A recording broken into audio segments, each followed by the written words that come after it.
আসসালামু আলাইকুম। জানিয়ে দেব এই মুহূর্তে হাতে পাওয়া সর্বশেষ ভয়ঙ্কর কিছু আন্তর্জাতিক আপডেট বাংলা সংবাদ। শুরুতেই থাকছে সংবাদ শিরোনাম।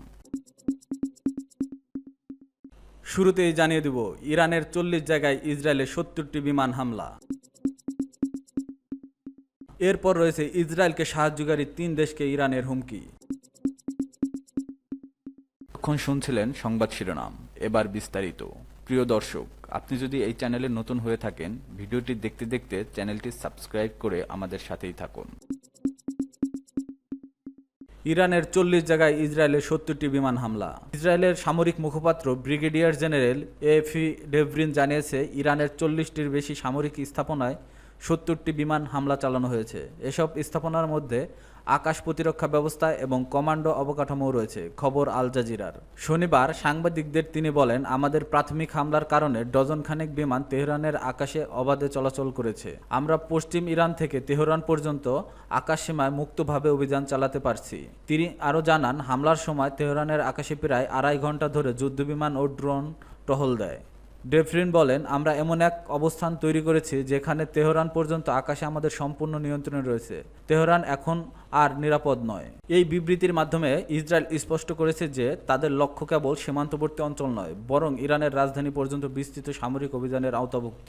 এ পর্যন্ত ইসরায়েলের হামলায় ইরানে 80 জন নিহত হয়েছেন, আহত হয়েছেন 320 জন। আর ইরানের হামলায় আহত হয়েছে ইসরায়েলের 4 জন, আহত বেশ কয়েকজন। এদিকে বিশ্বের সবচেয়ে গুরুত্বপূর্ণ তেল পরিবহন পথ হরমুজ প্রণালী বন্ধ করে দিতে পারে ইরান।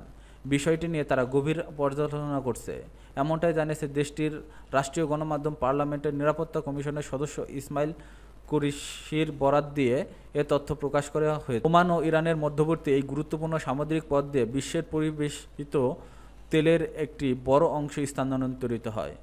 হরমুজ প্রণালী বন্ধের সম্ভাবনার খবর প্রকাশের পরপরই বৈশ্বিক বাজারে তেলের দামের ঊর্ধ্বগতি লক্ষ্য করা গেছে। আন্তর্জাতিক অঙ্গনেও চরম উদ্বেগ ছড়িয়ে পড়ছে। এ বিষয়ে আল জাজিরাকে দেওয়া এক সাক্ষাৎকারে ভূরাজনৈতিক বিশ্লেষক তৌফিক রহিম বলেন, ইসরায়েল এখন ইরানের তেল অবকাঠামোর হামলা চালায়নি, কিন্তু যদি হামলা হয় তাহলে প্রভাব হবে আরও ভয়াবহ ও ব্যাপক। হরমুজ প্রণালী বন্ধ হয়ে গেলে শুধু মধ্যপ্রাচ্য নয়, গোটা বিশ্বে জ্বালানি সরবরাহ চক্রে বড় ধাক্কা লাগবে বলে আশঙ্কা করা হচ্ছে। ইসরায়েলকে সাহায্যকারী 3 দেশকে ইরানের হুমকি। মধ্যপ্রাচ্যে ইসরায়েল ও ইরানের মধ্যে চলমান সংঘাত আরও বিস্তৃত রূপ নিতে পারে বলে আশঙ্কা করা হচ্ছে। ইসরায়েলি হামলার জবাবে ইরান এখন কেবল ইসরায়েল নয়, এবং বরং ইসরায়েলকে সহায়তা দেওয়া পশ্চিমা শক্তিগুলোকেও সরাসরি হুমকি দিচ্ছে। তেহরান জানিয়েছে, যুক্তরাষ্ট্র, যুক্তরাজ্য ও ফ্রান্স এই 3টি দেশের মধ্যপ্রাচ্যে থাকা সামরিক ঘাঁটি ও যুদ্ধজাহাজ ইরানের প্রতিশোধের লক্ষ্যবস্তুতে পরিণত হতে পারে। ব্রিটিশ সংবাদ মাধ্যম দ্য গার্ডিয়ানের প্রতিবেদনে বলা হয়েছে, ইরান বলেছে তাদের প্রতিশোধমূলক ক্ষেপণাস্ত্র ও ড্রোন হামলা মোকাবেলার যুক্তরাষ্ট্র ও যুক্তরাজ্য, ফ্রান্স ইসরায়েলকে সহায়তা করলে এই অঞ্চল জুড়ে তাদের সামরিক ঘাঁটি ও জাহাজ রয়েছে সেগুলো হামলা করা হবে। শুক্রবার মধ্যরাতে ইসরায়েলের তেহরানে একটি বড়সড় বিমান হামলা চালায়। এতে আবাসিক ভবনে হামলার ফলে অন্তত 60 জন নিহত হন, যাদের মধ্যে 20 জন শিশু। এছাড়া ইরানের গুরুত্বপূর্ণ বিমান ঘাঁটি ও একটি হ্যাঙ্গার আক্রান্ত হয়। এর জবাবে ইরান সকালে ইসরায়েলের বিভিন্ন সামরিক ও গোয়েন্দা স্থাপনায় 5 দফায় ব্যালিস্টিক ক্ষেপণাস্ত্র ও ড্রোন হামলা চালায়। এতে ইসরায়েলের ব্যাপক ক্ষয়ক্ষতির সম্মুখীন হতে হয়। এই পাল্টাপাল্টি হামলার মধ্যে ইরান রাষ্ট্রীয়ভাবে ঘোষণা দেয়, ইসরায়েলের প্রতি সামরিক সহায়তা দেওয়ার পরিণতি ভোগ করতে হবে যুক্তরাষ্ট্র, যুক্তরাজ্য, ফ্রান্স এই 3 সংঘাতের প্রত্যক্ষ বা পরোক্ষভাবে ইসরায়েলের পাশে দাঁড়ালে তাদের ঘাঁটি ও জাহাজ হামলার শিকার হবে।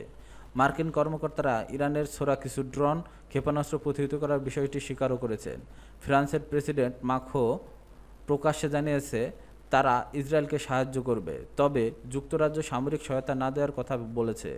এদিকে জাতিসংঘ নিরাপত্তা পরিষদের জরুরি বৈঠকে যুক্তরাষ্ট্রের পক্ষ থেকে হুঁশিয়ারি দেওয়া হয়েছে, কোনো গোষ্ঠী যদি মার্কিন নাগরিক ঘাঁটি বা অবকাঠামোর উপর হামলা চালায় তাহলে ইরানকে ভয়াবহ পরিণতি ভোগ করতে হবে।